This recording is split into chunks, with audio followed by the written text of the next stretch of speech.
Assalamualaikum warahmatullahi wabarakatuh. Saya dari kelompok 4. Di sini saya akan menjelaskan tentang ekonomi fisiokrat. Nah, di sini beranggota yang pertama Mafira Despina Saputra, yang kedua Arzela Rivelia, dan yang terakhir Ananda Putri. Sejarah pemikiran ekonomi kaum fisiokrat. Yang pertama, mazhab fisiokrat tumbuh sebagai kritik terhadap pemikiran ekonomi merkantilisme. Tokoh pemikir yang paling terkenal pada mazhab ini adalah Francois Queensnay. Sumbangan pemikiran yang terbesar dalam perkembangan ilmu ekonomi adalah hukum-hukum alamiah dan menjelaskan arus lingkaran ekonomi. Yang kedua, inti pemikiran utama dalam mazhab fisiokrat adalah dituangkan dalam tabel ekonomi yang terdiri dari kelas produktif dari kaum petani, kelas des proprietaires dari kaum pemilik tanah, kelas steril atau kelas stipendil yang meliputi kaum pedagang dan industriawan, dan kelas pasif adalah kaum pekerja. Yang ketiga, pemikiran ekonomi kaum fisiokrat yang menonjol dalam perkembangan ilmu ekonomi selain lingkaran arus ekonomi dalam tabel ekonomi, yaitu tentang teori nilai dan harga yang terbagi menjadi 3, yaitu harga dasar barang-barang, harga penjualan, dan harga yang harus dibayar konsumen. Teori uang yang dikemukakannya adalah sebagai tabir uang atau money is value, dan perlunya pengenaan pajak untuk kepentingan ekonomi. Yang keempat, sumbangan pemikiran ahli fisiokrat lain yaitu Jacques Turgot mempunyai 2 sumbangan utama terhadap pemikiran ekonomi, yaitu teori uang sebagai tabir dan teori fruktifikasi. Teori uang sebagai takbir yang mempersulit pengalaman fenomena ekonomi. Namun demikian, pemikiran ini merupakan gagasan ke arah menemukan dasar satuan perhitungan.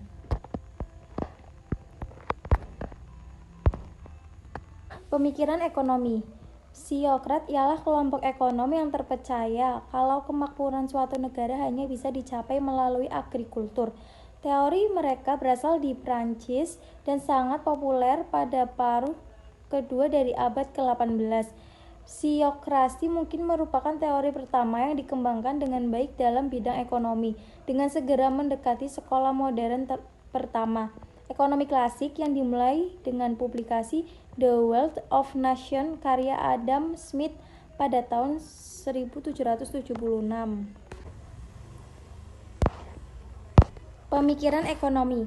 Aliran fisiokrat membangun teori mereka berdasarkan konsep hukum alam sehingga mereka menamakan dirinya fisiokratisme yang berasal dari kata fisik yang artinya alam, kratein atau kratos yang artinya kekuasaan.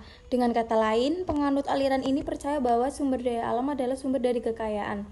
Kaum fisiokrat percaya bahwa alam diciptakan Tuhan penuh keselarasan dan keharmonisan.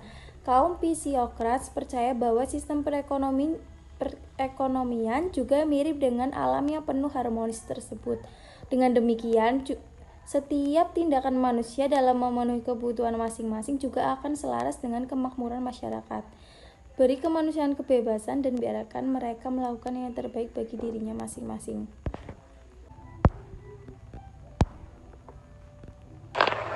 Ada 3 hal yang membuat kaum fisiokrat terkenal, yaitu pertama, pengikut aliran fisiokrat menganggap bahwa teori yang mereka bangun adalah teori yang bersifat objektif ilmiah dan berhasil menyusun suatu pandangan tentang tata ekonomi yang menyeluruh dan lengkap. Yang kedua, aliran ini mencetuskan istilah laissez-faire yang sampai saat ini masih menjadi bahan kajian yang menarik dan memberi corak bagi para ekonom klasik selanjutnya. Yang ketiga, kajian yang mereka cetuskan menjadi dasar analisis makro yang mencoba menjawab dari mana datangnya pendapatan nasional dan bagaimana pendapatan itu dibagikan di antara anggota masyarakat. A. Pemikiran Queensnay. Tokoh utama aliran fisiokrat adalah Francois Queensnay.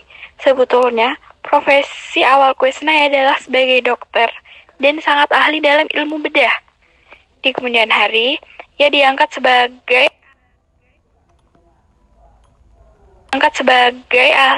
anggota akademik Academic des Sciences, sebuah lembaga ilmiah yang memiliki wibawa sangat tinggi pada masa itu di Perancis.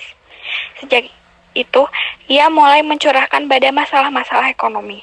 Pemikiran Francis Quesnay tertuang dalam bukunya yang berjudul Analyse du tableau économique. Menurut pendapat Quesnay dan pemikiran fisiokrat yang lain mengenai tatanan masyarakat pada umumnya dan tatanan ekonomi pada khususnya diatur menurut kekuatan hukum alam. Kehidupan masyarakat harus berlangsung sesuai dengan hukum-hukum kekuatan-kekuatan alamiah, bahwa sumber kemakmuran masyarakat adalah alam, dalam hal ini adalah sektor pertanian. Quesnay membagi masyarakat ke dalam 4 golongan, yaitu 1. Kelas masyarakat produktif, yaitu yang aktif mengolah tanah, seperti tanah dan pertambangan. Yang kedua, kelas tuan tanah. Yang ketiga, kelas yang tidak produktif atau steril, yang terdiri dari saudagar dan pengrajin. Dan yang keempat, kelas masyarakat buruh yang menerima gaji dan upah dari tenaganya.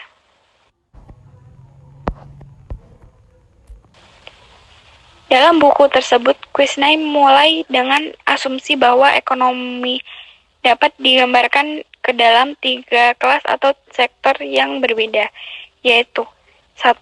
Sektor pertanian yang menghasilkan makanan, bahan mentah, dan hasil pertanian lainnya.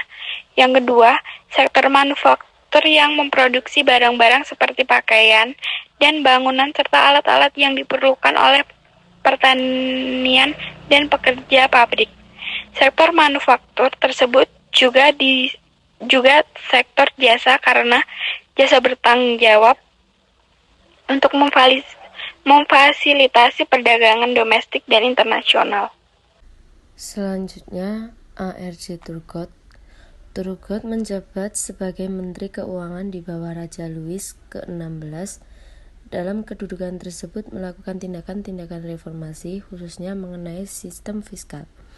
Serangkaian tindakan reformasi di bidang fiskal menghilangkan perdagangan monopoli gandum menjadi perdagangan bebas, penghapusan berbagai pajak yang memberatkan masyarakat, terutama masyarakat petani. Sebagai akibat tindakannya tersebut, yang dipandang merugikan para pedagang dan para bangsawan, Turgot dipecat pada tahun 1776. Pemikiran Turgot mengenai masalah-masalah ekonomi sehaluan dan sejalan dengan F. Quesnay. Hal ini dari dalam kurva dalam bukunya dengan judul Reflection sur la formation et la distribution des richesses tahun 1776. Perhatian analisis Turgot berkisar pada sumber awal dan proses pembentukan modal serta penggunaan dan pembagiannya dalam masyarakat. Turgot berpendapat pula bahwa produk net yang diciptakan oleh penggarap tanah menjadi satu-satunya sumber yang dapat memelihara kehidupan golongan-golongan masyarakat yang lain. Mazhab fisiokrat. Masalah pajak menurut Quesnay dan Turgot hanya ada satu pajak yang dikaitkan dengan produksi net sebagai konsekuensi logis dari teori fisiokrat mengenai sumber dan sifat pembentukan modal dan adanya surplus dalam produksi yang berupa produksi net. Andai kata industri dan perdagangan dikenakan pajak, maka pajak itu pada gilirannya secara tidak langsung dilimpahkan kembali kepada petani produsen. Pajak itu sebenarnya memberatkan sektor pertanian atau petani produsen, sehingga mengurangi jumlah modal yang digunakan di sektor pertanian. Semuanya akan mengandung dampak negatif secara meluas ke seluruh masyarakat.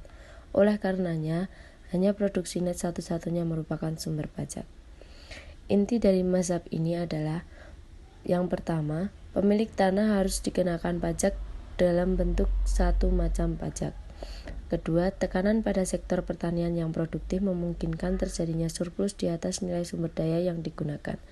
Dan yang terakhir, pemerintah harus membatasi diri dalam intervensinya dalam perekonomian yang jelas bertentangan dengan kaum merkantilis feodalis.